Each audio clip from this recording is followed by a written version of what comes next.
Well, good evening, ladies and gentlemen. How are you doing on this fine Monday evening? Want to welcome you guys tonight to class number 3 in level 2 of Foundations of Stocks and Options. And tonight is a discussion on chart patterns. And you can tell by the screen on your computer, it is chart patterns part 1. What does that mean? Well, that means it's the beginning of chart patterns. This is going to be a 2-part discussion tonight, and the next class will be a discussion on chart patterns, and it's going to be a very good discussion, I am assured. I believe that you're going to like it. Here's our agenda. We're going to talk about the psychology of chart patterns. We're going to talk about reversal and consolidation patterns tonight, and it is a very, very full class. I think I had about 70 slides tonight, and hopefully these slides will bring some good clarification to you in the realm of chart patterns. So to start this discussion, let's enter into a conversation about the psychology of chart patterns. And if you remember in our last couple of classes, we've spent a good bit of time talking about the psychology of the market. We've talked about Dow theory, and we've talked specifically about the role of the technical trader. The technical trader's job, or our objective, maybe I should say, because we're not really looking at this as a job, but as an objective at least, our objective is to study the sentiment of the people that are trading the market. Now, whenever we specifically refer to sentiment, what we mean is we are meaning the emotions of the people that are trading the market. Everybody who enters a trade is a human being. We don't have monkeys entering trades. So even if you're using a computer to set the market up for you, you're still ultimately a human being behind those decision-making processes.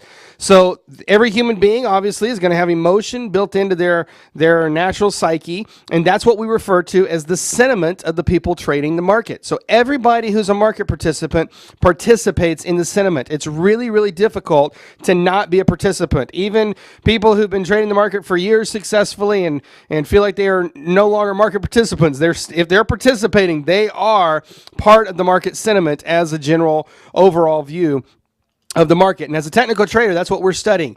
One of the premises that we have as technical traders is that everything that can be known about a stock is reflected in the price of the stock. And so everything that's remaining outside of the fundamental data is just simply emotions.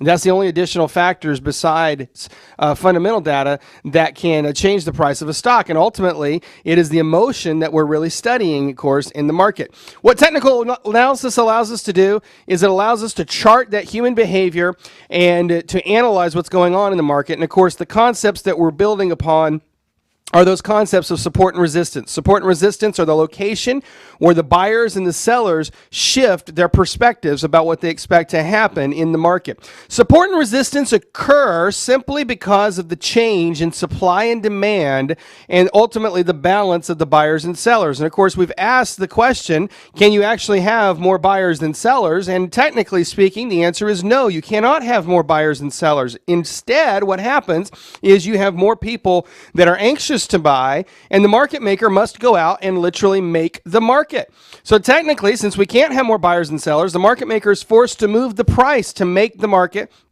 thus providing the transactions, making it available so we actually have a liquid market. If we just sat there and said, well, we've got buyers at $90 a share and no sellers wanted to sell there, we'd reach a stalemate. So the job of the market maker is to move the price, to make the market, to match the buyers and sellers. Then, of course, as the prices start to move, what happens? Well, the buyers and sellers start to get antsy, they start to get anxious, and whether or not they have a good trading plan or not, their emotions ultimately tend to take over. And if they're not cautious about guarding their emotions, it will drive them to make decisions that they probably should not have made. Thus, we have a complicated situation where supply and demand are constantly getting out of whack, out of balance, ultimately because of the emotional aspect of the market. And so ultimately, as we look at the basics of market economics, yes, supply and demand do affect the price, but it's supply and demand as it is related to the willingness to buy and sell, not necessarily to the actual number of shares coming onto the market, seeing as, of course, stocks are not constantly printing more shares to put on the market, so it's not that kind of supply and demand. All right, let's talk about the fundamentals. Since the fundamentals are the most widely known aspect about a company, the only unknown factors are how people will feel about the stock. That is the sentiment. I've already talked about that tonight here. As stocks trade higher, the fears set in and traders begin to sell in a panic. So stocks go up. They start to say, whoa, this is too good to be true. I don't think it's going to last forever. I'm afraid I'm going to lose my capital. And as the higher the stock goes, the more fear starts to come into the market. Traders ultimately begin to sell. If they start to sell too fast, you end up with a panic.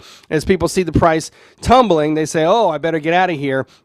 and you end up with a lot of sellers flooding into the market. And then the converse is true as well. As stocks trade lower, optimism starts to set in, and the buying pressure begins to pick up. And as that buying pressure begins to pick up, ultimately we start to drive the price of the market or the stock up higher, and that creates the buying frenzy. Now, none of this has to happen strictly based on fundamentals. Sometimes there's a fundamental aspect to it, but none of it has to happen based on fundamentals. All of it can simply be driven by irrational emotion and all the stuff that we've been talking about. In fact, more often than not, it is irrational, emotional behavior that's driving the price of the market.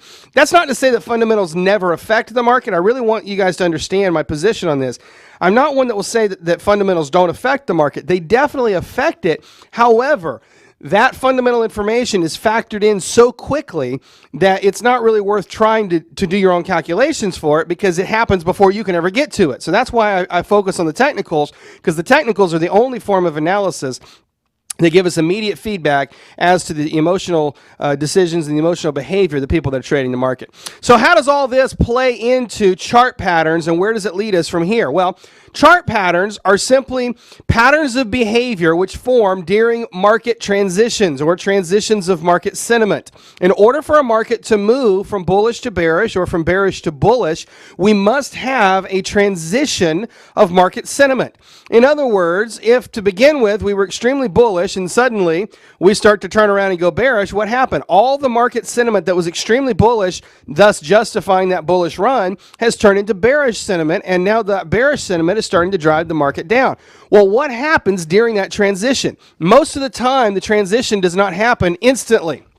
There's one pattern we're going to look at tonight where the transition does change very, very rapidly. But most of the time, the transition takes place over either several days or more often several weeks and sometimes several months before a trend actually reverses and we have that full-on transition of market sentiment from either bullish to bearish or from bearish to bullish. So what we're looking for in terms of chart patterns is we're looking for that basic behavior to see when these transitions are happening, and we want to identify them so that we can better anticipate the market shifts. As a trend starts to reverse, certain trading patterns tend to emerge.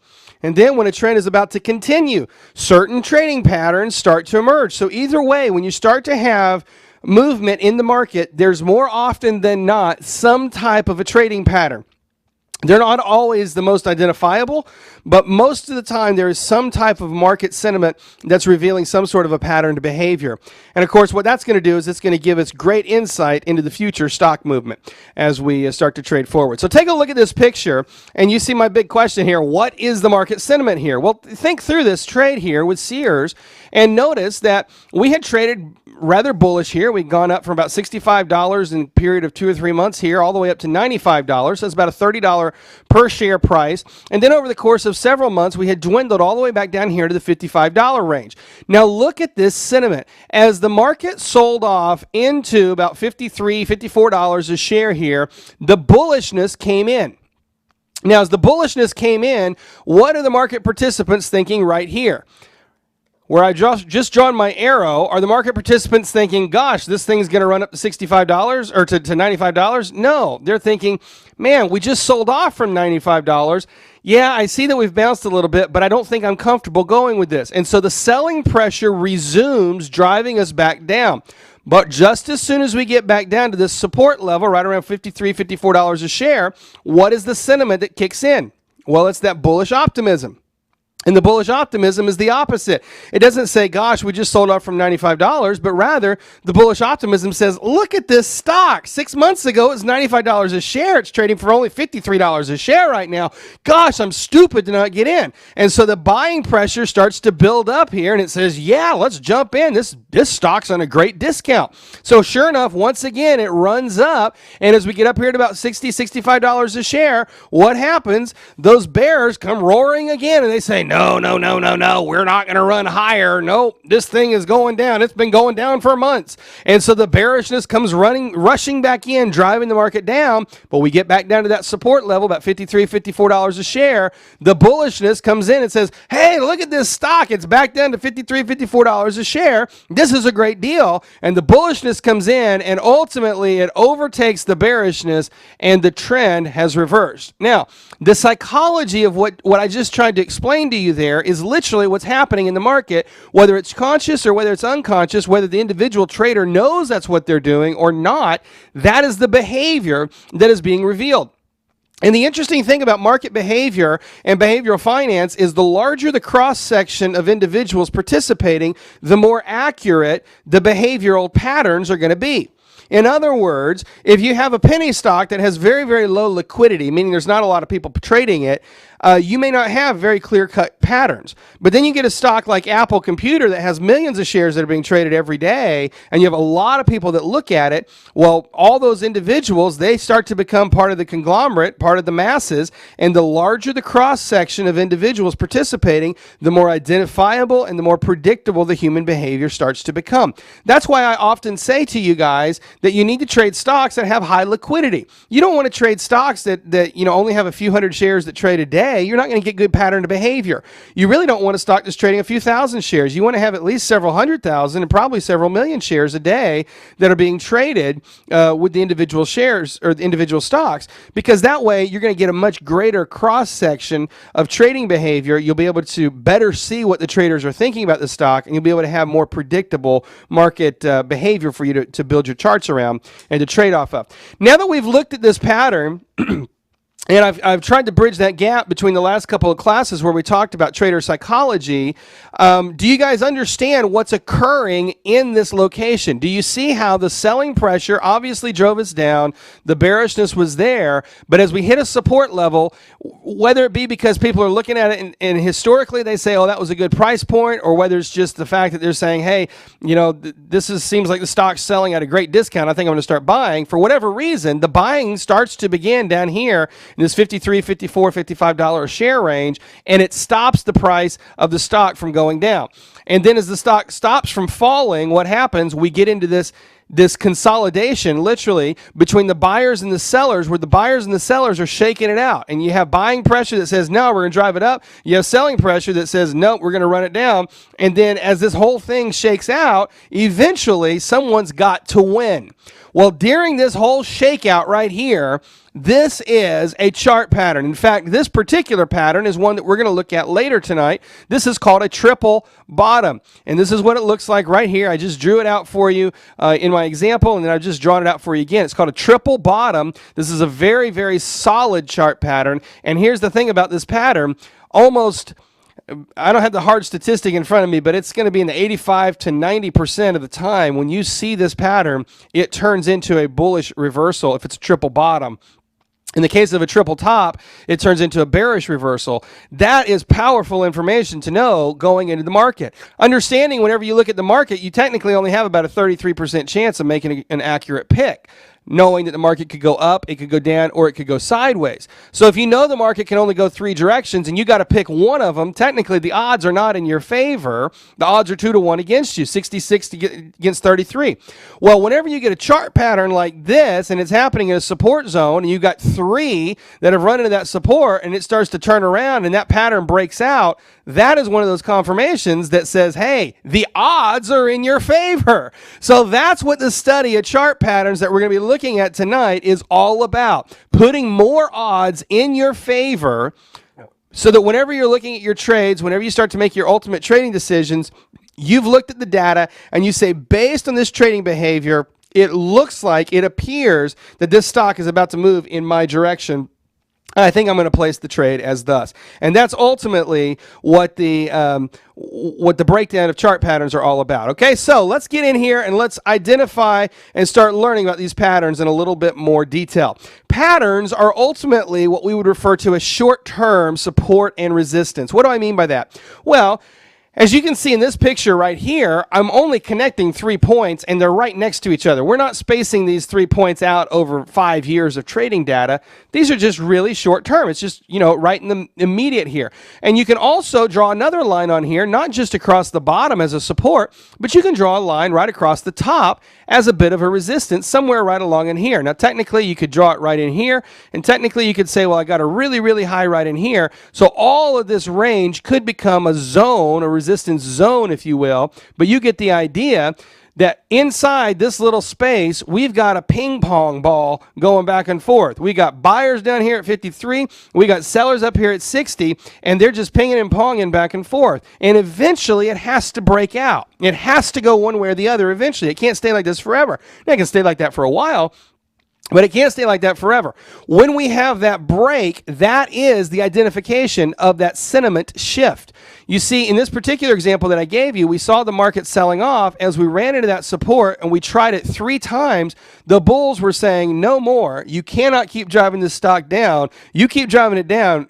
I'm going to keep buying them at 53 because that's a great price. They keep buying it at 53. Eventually, the bears are worn out. They've sold all they can sell. They've shorted as much as they want to short. And before you know it, they have to say, okay, well, we're done selling for a while. And sure enough, the only people that are left are the buyers. And since the buyers are the only ones that are left, what's the market maker have to do? Market maker has to go out, has to go find some more sellers. In order to find those sellers, he's got to entice them by raising the price. And the price rises very, very quickly coming out of this pattern as the market maker is going in search of willing sellers.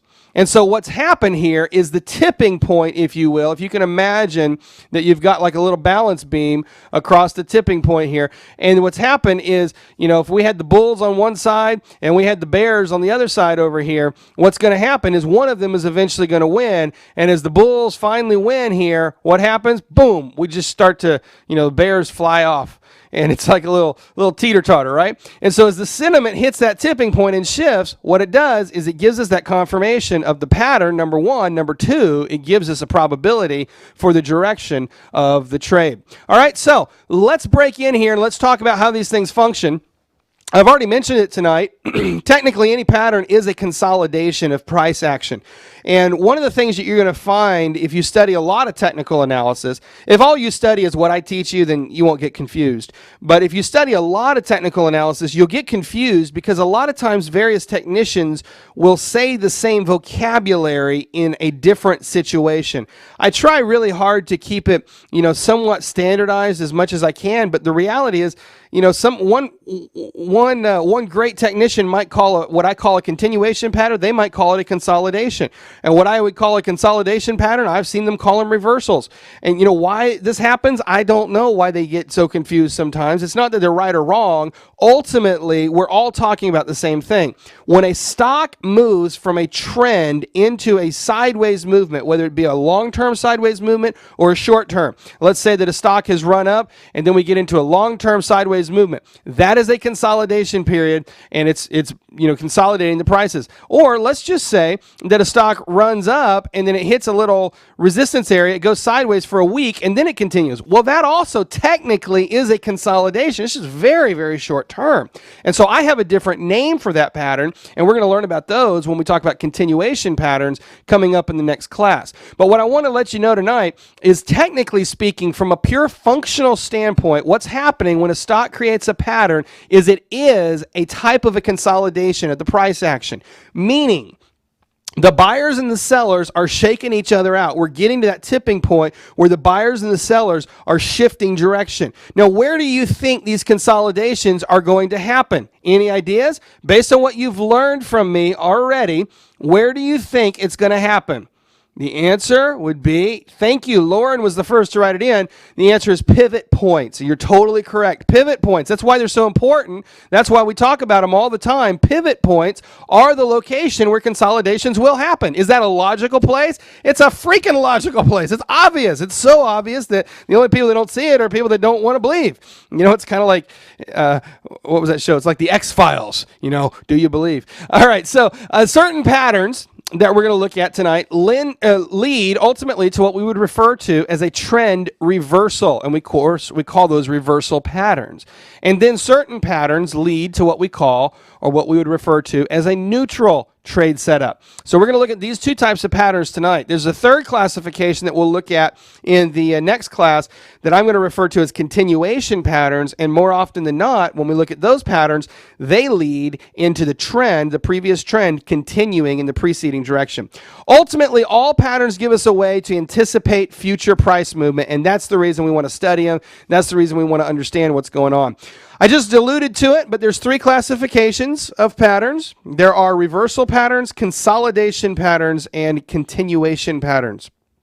reversals, consolidation, and continuation patterns. Tonight, we're going to deal with the first two. In the next class, we'll get into the continuation patterns. All right, so let's discuss reversal patterns. As the name suggests, a reversal pattern shows that a stock is about to reverse. And of course, usually would be the additional word that we would normally add in there. Usually, whenever you see these patterns, it means the stock's about to reverse. Is it 100%? No, it's not 100%. Nothing in the world of technical analysis or trading is ever 100%. But what we would say is more often than not, and I'll write that up here on the screen, more often than not, when you see these patterns, they indicate that a stock is about to reverse. Now, that's good information to have, especially if we wait for something that we call confirmation. And confirmation is something we'll discuss throughout the evening. It's also something you'll hear us discussing more and more as we build the argument for kind of the weight of the evidence approach of having the highest likelihood of a trade going in your direction. Or you might also hear us refer to the 5 steps of trade confirmation. All of these are leading into the same idea of how do we confirm that this signal is really the signal, and how do we know that more often than not it's going to play in my favor. And if we can put those odds in our favor as many times as possible, then obviously the likelihood that we'll be successful goes up drastically. In a bullish move, here's what happens psychologically and functionally. In a bullish move, we've got bullish sentiment that has driven the market higher. Or in the case of an individual stock, it's driven that individual stock higher. Okay, so we've got bullish sentiment that starts the move. Then that bullish sentiment turns into a lackluster lack of confidence. In other words, we're trading along, maybe in a nice trend like this. We get to a specific area, usually a resistance, and that bullish sentiment says, I don't know if I want to go forward with this. It becomes a lack of confidence. And then if there's enough lack of confidence, it starts to reverse, and we've got a full-on bearish move that's driven by fear. And ultimately, if it goes fast enough, it's driven by panic. Now, not all bearish moves are driven by panic, just like not all bullish moves are a bubble. But there are a lot of bearish moves, and more often than not, you'll see a bearish move that is driven by panic, more so than the bullish moves are driven by bubbles, because the fear is that strong. And we've talked a lot about it throughout these classes together, how the emotion of the market, when it comes to the fear is much stronger than the pleasure of doing something right. So when the market starts to sell off, it tends to sell off very, very rapidly, because really it's fear which moves quickly into panic. And right now, at this point in history, the market is very much prone to this, because so many people still remember 2008. And so if you traded through 2008, or maybe you didn't actively trade it, but you had some mutual funds or some other accounts that you were watching that were involved in the market. During 2008, as the market just went tumbling, a lot of people, they remember that. They remember what the curve looked like, and they say, never again, I don't want to be part of that. And so the panic and the fear is very, very real, and it's very fresh still in the minds of millions of people around the world. Now, in a bearish move, the opposite sentiment occurs. In a bearish move, we've got a bearish sentiment. Oftentimes, it's a panic-driven sentiment. Every time it's got some fear associated with it.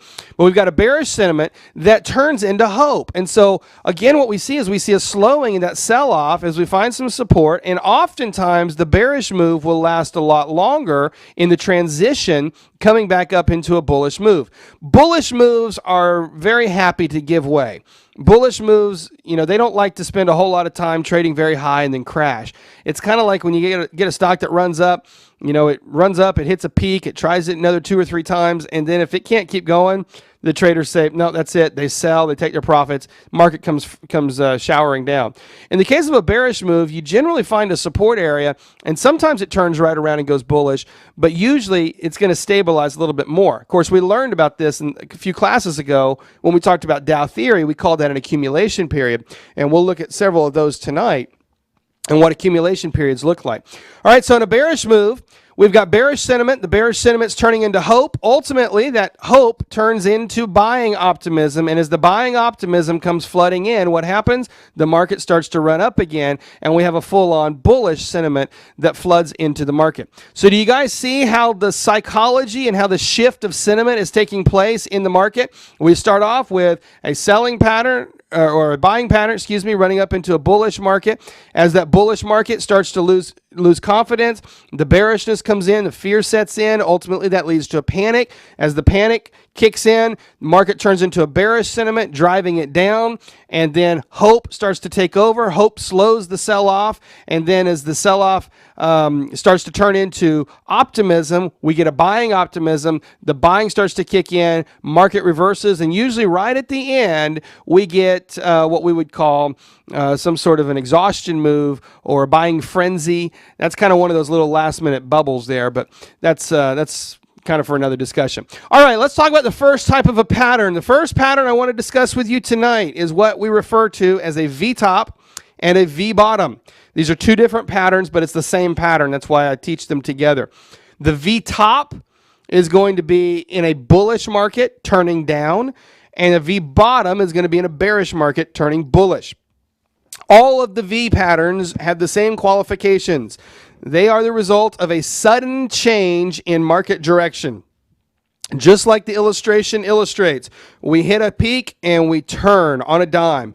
Usually that turn is 1 or 2 days. Sometimes it's maybe as much as a week, but usually it's 1 or 2 days. You drive it up, up, up, up, up. We're preceding it with a large uptrend in the case of a V-top, or in the case of a V-bottom, we're driving it down, down, down, down, down, preceding it with a large downtrend. That's the case of the V-bottom.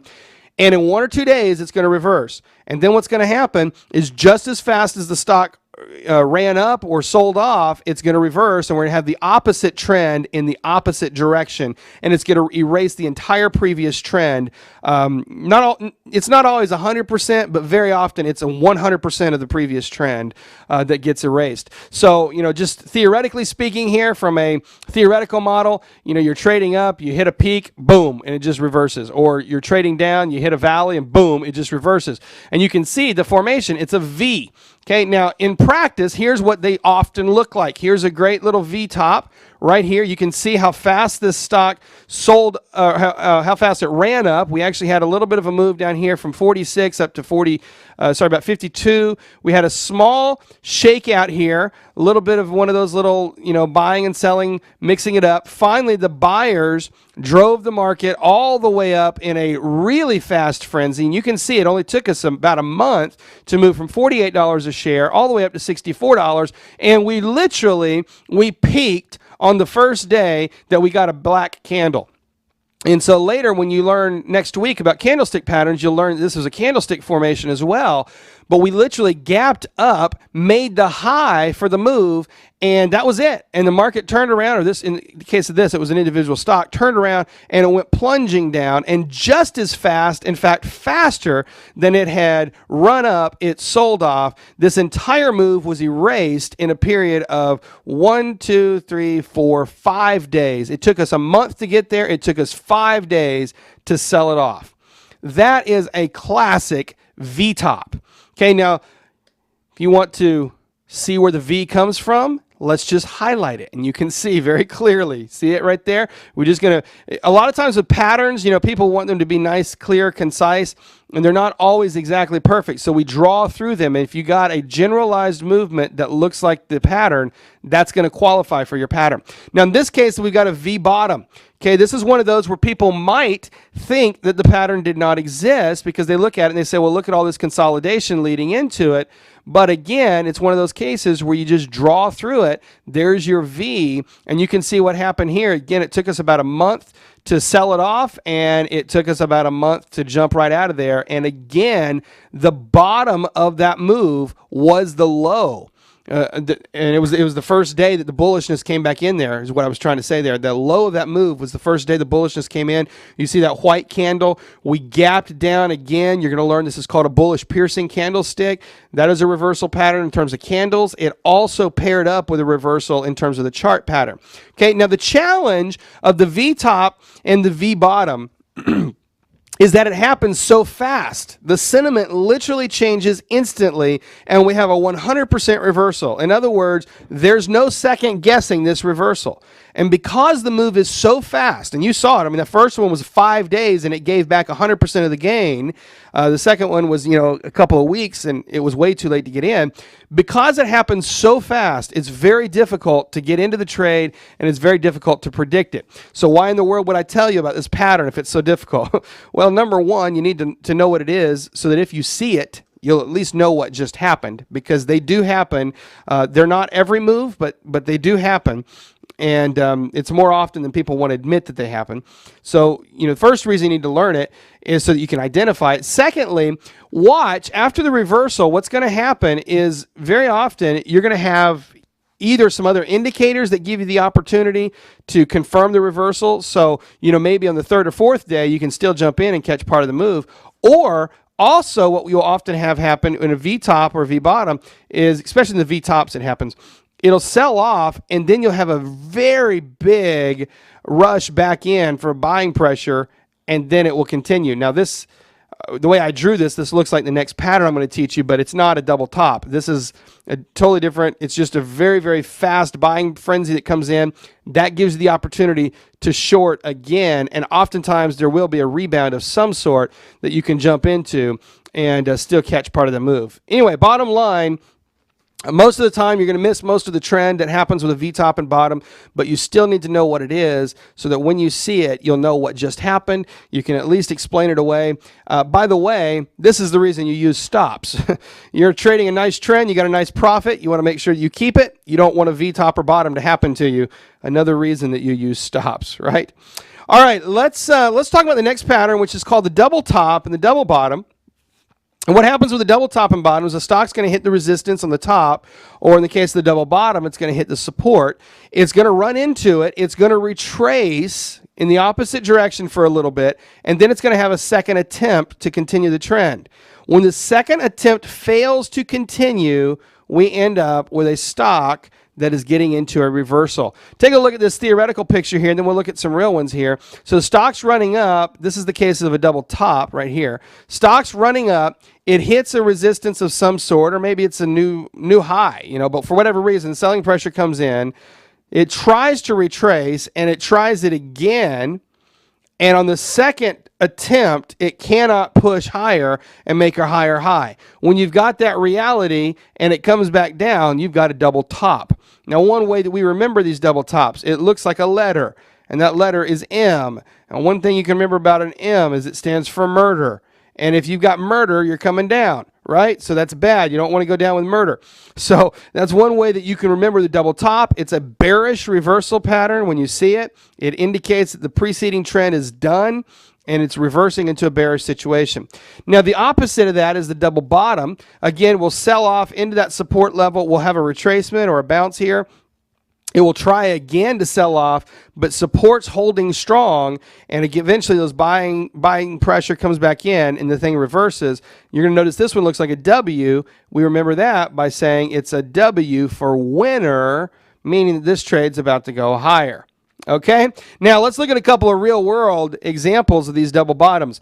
Now, if you look at this, you may not think you see a double bottom, but it's there very clearly. Take a look here. If I draw it out, look at how fast we sold off, we made a bottom, we bounced, and then we tried it again, stopping in essentially the same location, and then we reversed. Now, how do you know when to get into this trade? This starts to get into the semantics of how we actually trade it. Just because you got a double bottom doesn't mean you get into the trade necessarily. We want to go bullish on this trade when we break above what we call the neckline, but I'll put it this way, the recent swing point.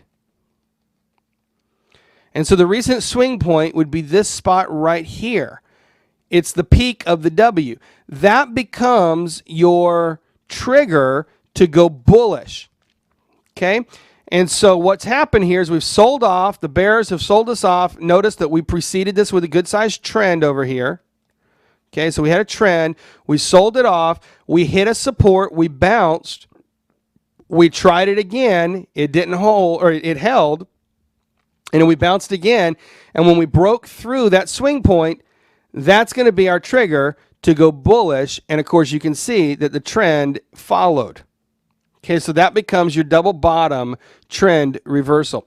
Now, let me show you a failed version of this, and I don't even call it a failed version, but some of you might see it over here. Notice what happened as we sold off down here. We made a bottom, we made a high, and we came back down to that same bottom. Now, here's the question. Is this a failed double bottom? And the answer is no, it's not a failed double bottom. It's a double bottom that never confirmed. Notice we did not trade and make a higher move. That would have been a double bottom. But we did not do that. Instead, what we did is we traded into support twice, and then support failed. And when support failed, we traded down, and we found the new support that did hold, and that became the double bottom. So it's easy for people to look at trades like that and say, well, look at that, that double bottom failed. And I say, no, it did not fail. It never confirmed.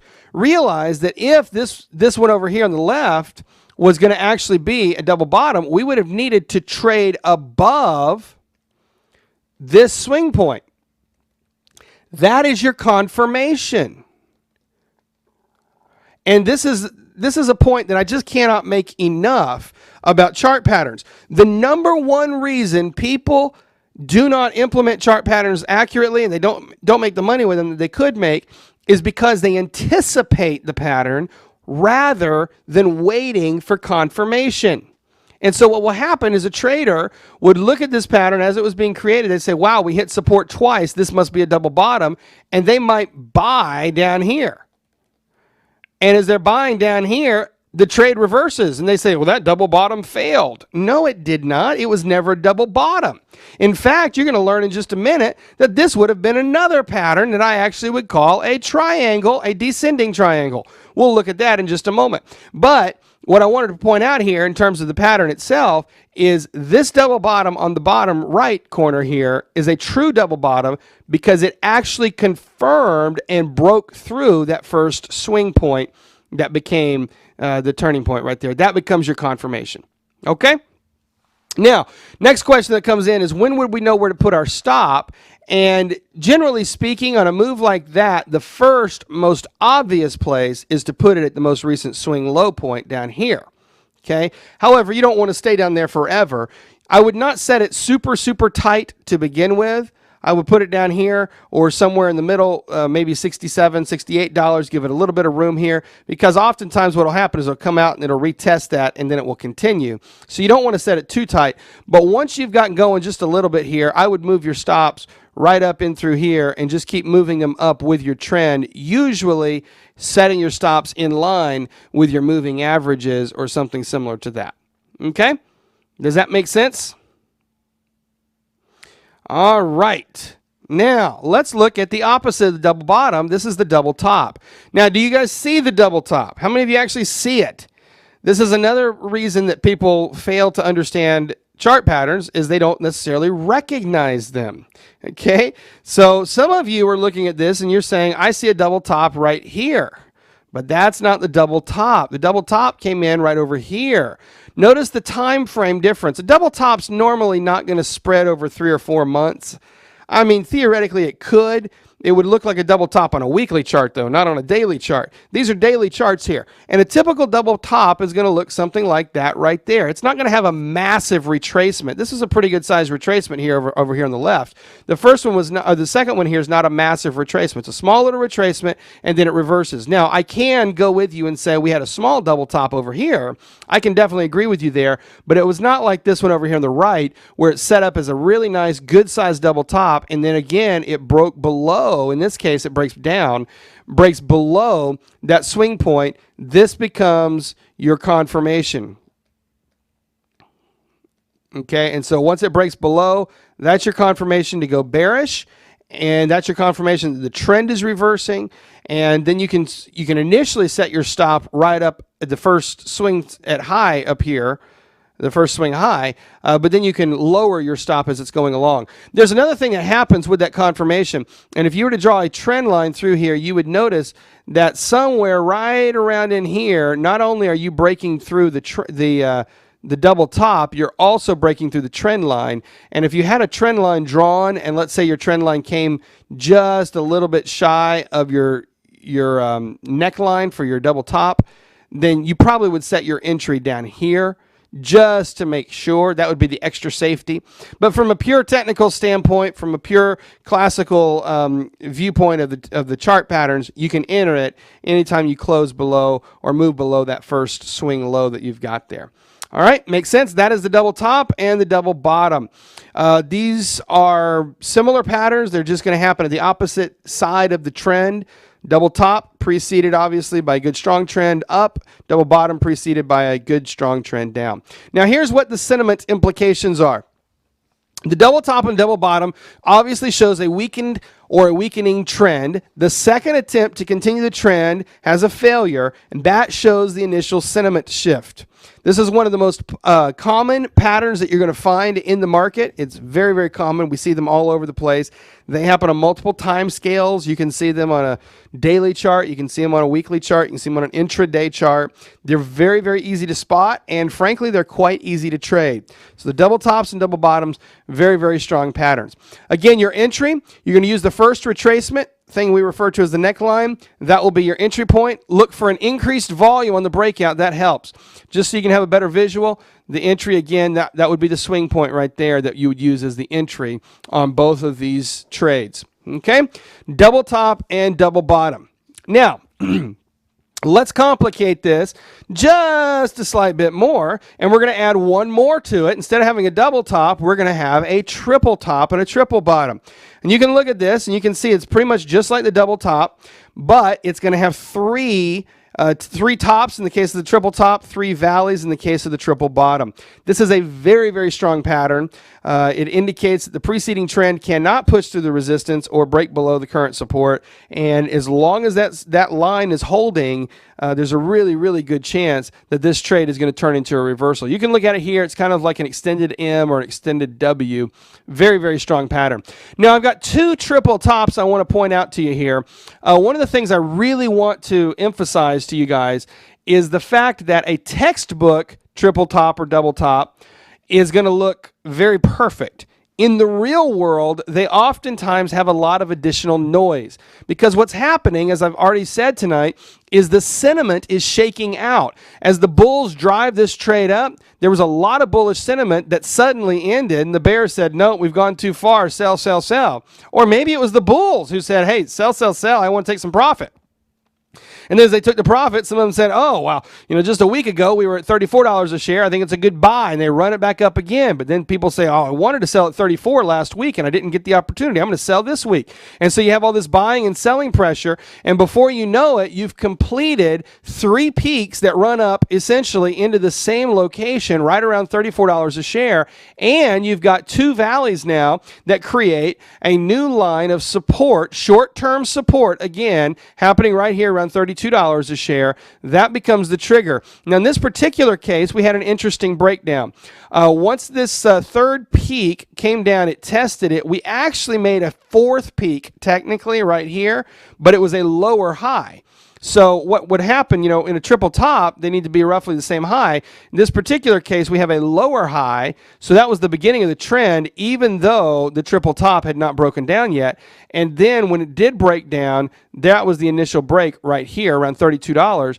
Now watch what happened. If I can put this line back on here, watch what happened here. This is so typical. After it broke down bearish, it came right back up and it tested that preceding support as a new resistance. This is so common, it's almost every time a pattern breaks. It's incredible. So frequently, when a pattern breaks, it breaks bearish, and then it turns right around and it tests that old resistance or old support as a new resistance. And then once it proves, yep, that's really there, then the pattern continues and the reversal's in play. And so there's several places you can get in here. The ideal place is to draw this line right across that bottom from these valleys right in through here, and then enter it down here on the south side of that. That's the ideal place to get in. That's the confirmation of the break of the pattern. That's going to be the confirmation of the trend most of the time. Okay, now come over here to the right, and you're going to notice a little bit of a different variation of the same pattern here. This particular one ran up. We made the peaks. These were so close together, I counted them as one peak.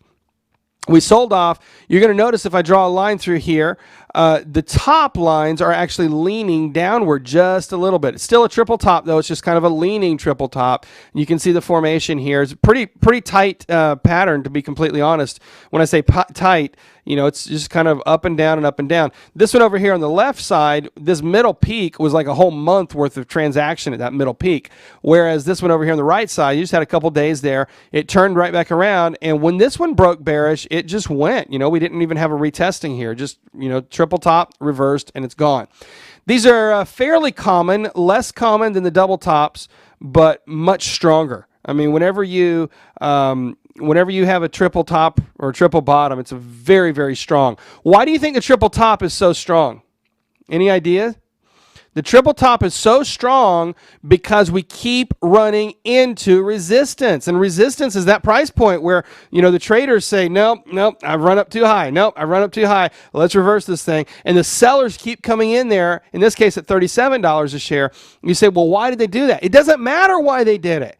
The reality is they're doing it. I mean, it could be simply because they feel like it's too high. It could be that you have short traders that are saying, hey, if I can short at 37 again, I will. It could be, you know, whatever reason. It doesn't matter why they're doing it. The reality is the pattern suggests that the traders are selling a whole lot at 37, and the pattern would reveal that 37 is the price point. Doesn't matter if it's logical. It's a solid line. Doesn't even matter if they had the line on their chart. Their behavior says that there's a line there, and so it's just there, okay?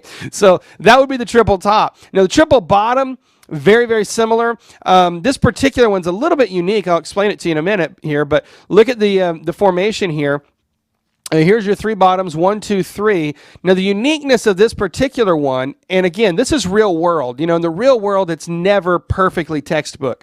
But these are very solid. These are consistent enough triple bottoms and tops that these are as close to textbook as you'll get. Notice the difference here. This one's a little bit unique because you have this diagonal neckline. You don't have to wait necessarily for a horizontal one because these lines actually came through at a diagonal. The other unique factors here is you could almost call this a 4 bottom because you had this first bottom here, you made the new low, you matched that low, and then the third bottom, or the fourth one, however you counted it, actually was slightly higher, thus creating a unique situation that's going to lead us into our next pattern here in a moment, where this trade actually reverses here, and you can see that the momentum was really turning. In fact, you could almost call this a rounding bottom if you were to draw a line circling all 4 of those valleys there. You've actually got the rounding nature of that bottom. Any way you look at it, the momentum is shifting, the sentiment is shifting, and the chart is telling you exactly what's happening. It's giving you the insight. More importantly, check this out. As you draw this neckline right through here, look where the gap occurred. That showed you that the buying frenzy had jumped into full force. It jumped out there. Now watch what else happened. Go to your horizontal lines now. Look at this swing point right in through here. And let's run a horizontal line. And look, see the first gap, that was your first buying pressure. You'll learn about this in the next class. It's called a breakaway. But that buying came in, rushed us up, but what happened as soon as we broke that horizontal line? We tested it. That old resistance was tested as new support. Once we could prove that support was there, boom, we're off and running, and there you see it. Pretty cool, isn't it? Now, how many of you think that this is pretty insightful and it should help your trading? Especially those of you who are coming through Foundations for the first time. Those of you who are retakes, you've